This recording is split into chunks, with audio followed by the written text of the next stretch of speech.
вторник, 4 март, кратки вести во 12 часот.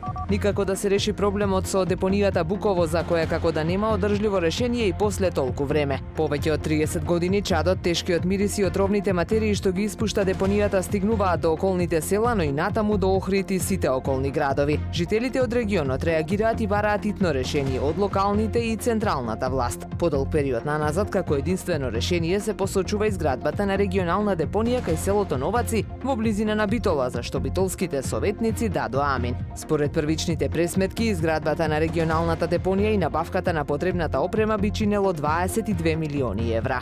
Нискиот водостој на Охридското езеро, што е далеку од просекот и многу блиску до дозволениот минимум, е актуелна тема подолг период наназад. Но тоа не е случај само оваа година. Богатата фотоархива на Охрид Прес сведочи дека нивото години наназад било и пониско од ова што е сега. А според последните мерења на Управата за хидрометеоролошки работи, водата е на кота од 693,15 метри надморска височина, што е за 34 сантиметри под просечното ниво за овој месец и само 5 над минимално дозволената кота. Од втората половина на јануари забележливо беше речиси секојдневно намалување на нивото, а сега речиси 2 недели стагнира на оваа кота. На Охрид Прес продолжува рубриката До кај сме, каде секој ден објавуваме по една фотографија од истата локација од процесот на претворање на Охридското островче во полуостров.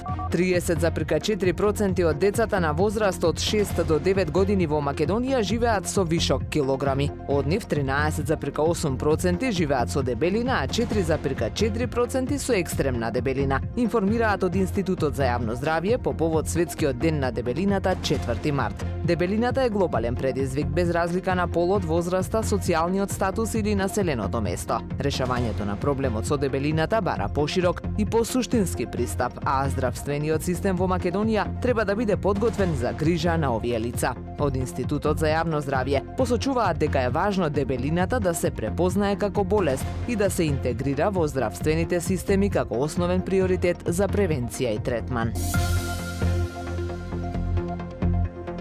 Времето денес претежно сончево и потопло, дува слаб до умерен северен ветер, максималната температура во Охрид до 10 степени. Повеќе информации на ohridpress.com.mk. Уредник и водител на вестите Даниела Спасик.